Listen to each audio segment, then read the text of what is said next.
সকালটা একটু গরম চায়ে চুমুক না দিলে দিনটা যেন ভালোই যায় না। দেখো আমি চায়ের জল বসিয়ে দিয়েছি, আমার চা বানানো হয়ে গিয়েছে। যে 2 কাপ নিয়েছি, একটা মায়ের একটা আমার। Hello guys, good morning, welcome back to my channel. শুরু করছি আমি আজকের ভিডিওটি। আর দেখো সকালবেলায় চলে আসলাম চা নিয়ে, চা খেতে খেতে আজকের ভিডিওটা স্টার্ট করলাম। আর ছেলে প্রাইভেটে গিয়েছে, প্রাইভেট থেকে আসবে, এসে স্কুলে যাবে। আমি ভাত বসিয়ে দিয়েছি, ওদিকে ভাতটা হচ্ছে, আর একটু চা খেয়ে নিই। ছেলে স্কুলে যাবে বলে যে রেডি হয়ে নিয়েছে। দেখো সিদ্ধ ভাত করেছি, সাথে একটা ডিম সিদ্ধ আর ঘি দিয়েছি, এই দিয়েই খেয়ে স্কুলে যাবে। আর আমিও দেখো নিয়ে নিয়েছি, আমিও খেয়ে নেবো। আমি সাথে আবার শাক অ্যাড করেছি, এই যে আলু সিদ্ধ, ডিম আর শাক। কালকে শাক রান্না করেছিলাম, সেই শাকটাই নিয়েছি।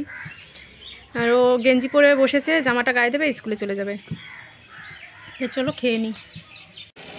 আমি একটু বেরোচ্ছি এখন, ছেলের জন্য ওষুধ আনতে যাবো রানাঘাটে, কেননা এখানে পাওয়া যাচ্ছে না ওষুধ। এর আগের ভিডিওতে তোমাদের বলেছি, তোমরা যে দেখেছো সে জানো। তো চলো দেখি, 4-5 দিন ওষুধ নেই, ছেলে অসুবিধায় পড়ে যাবে। এর জন্য যাই আগে ওষুধটা নিয়ে আসি, নিয়ে এসে তারপরে রান্নাবাড়ি করবো।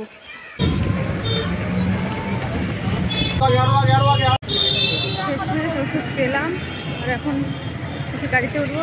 গাড়িতে উঠে এখানে একটা অনুষ্ঠান হচ্ছে, সেখানে যাব। একটু এসেছি যতক্ষণ, একটু ঘুরেই যাই।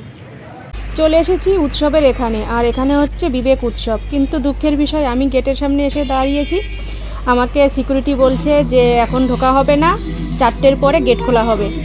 অনেকটা মন খারাপ নিয়ে চলে এসেছি, আর খিদেও পেয়ে গেছে। দেখো হোটেলে চলে এসেছি, আর খাবো এখন চাপাটি আর ঘুগনি। তাই যে খেয়ে নিচ্ছি, আর এখানে গান চলছে, কথা বলতে পারছি না, তার জন্যই তোমাদের একটু ভয়েস দিয়ে বলে দিচ্ছি।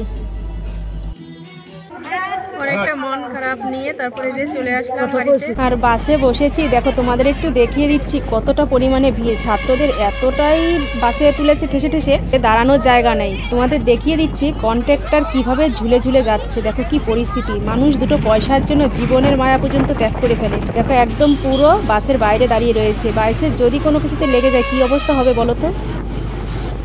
বাড়ি চলে আসলাম, আর বাড়ি এসে বাবারে বাবা, মানে এত ভিড় বাসে।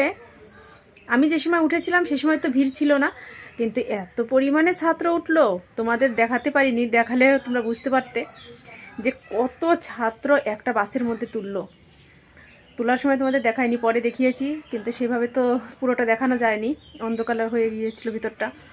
আর খাবার খেয়েছি যেটা চাপাটি, সেই চাপাটি সবার জন্যই নিয়ে এসেছি বাড়িতে, চাপাটি আর ঘুগনি। আর আমি এখনও স্নান করিনি, এখন স্নান করবো। 4টে বাজতে 5 মিনিট বাকি। তো চলো স্নান করি, স্নান করে ঠুরে তারপরে আবার আসছি। আর যেখান থেকে ছাত্ররা উঠলো, আমার ছেলে ওখানেই পড়ে। ভেবেছিলাম ওকে হয়তো দেখতে পাবো, নিয়ে আসবো, কিন্তু ওদের হয়তো ছুটি হয়নি এখনও, এই জন্য ওকে দেখলাম না।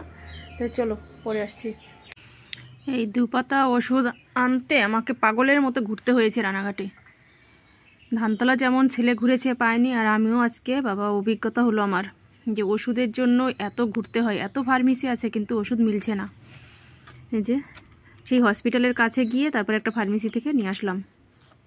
এই যে চাপাটি এনেছিলাম, ছেলে যে খাচ্ছে, দেখো ড্রেসটা চেঞ্জ করে যে বসলো, একদম গুঁড়ো গুঁড়ো করে ফেলেছে চাপাটিটা। আর এই যাচ্ছে ঘুগনি, আর ভাতও এনেছি, কেননা ওই 2টো চাপাটি খেয়ে ছেলের এখন ভাত খেতে হবে আবার, এর জন্য ভাত নিয়ে এসেছি। আর এই যে ডিমের ঝোল রান্না করেছে আজকে মা, ডিমের ঝোল এনেছি।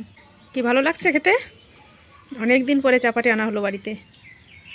হ্যালো বন্ধুরা, দেখো আমি শীতে পুরো কাঁপছি, আর এখন উনুন পরে বসে রয়েছি। এটা তো আর মাটির উনুন নয় যে হাত মেলে আগুন পোহাবো। চলে এসেছি গ্যাস ধরিয়ে নিয়ে, গোলা রুটি বানাবো ছেলের জন্য। দেখো ভাত রয়েছে, ছেলে এখন ঠান্ডার মধ্যে ভাত খেতে চাইছে না, ওকে রুটি বানিয়ে দিতে হবে। এতক্ষণ শুয়েছিলাম, বিছানা থেকে উঠে এসে যে এখন উনুন পরে চলে এসেছি, রুটি বানাবো, খাওয়া দাওয়া করবো। আমি তো খাওয়া দাওয়া করে নিয়েছি, ছেলে খাওয়া দাওয়া করবে, তারপর ঘুমিয়ে পড়বো। তা আজকের মতো ভিডিওটা এখানেই শেষ করছি। আজকের সারাদিনের জার্নি আমার কেমন লাগলো তোমাদের, তোমরা অবশ্যই কমেন্ট করে জানিয়ে দিও। আর ভালো লাগলে একটা লাইক করে দিও। আর আমার চ্যানেলটি এখনো যারা সাবস্ক্রাইব করেনি তারা সাবস্ক্রাইব করে পাশের বেল বাটনটি বাজিয়ে দিয়ে আমার পাশে থেকো। তো চলো রুটিটা বানিয়ে নিই, ভিডিওটা শেষ করি। Tata, bye bye.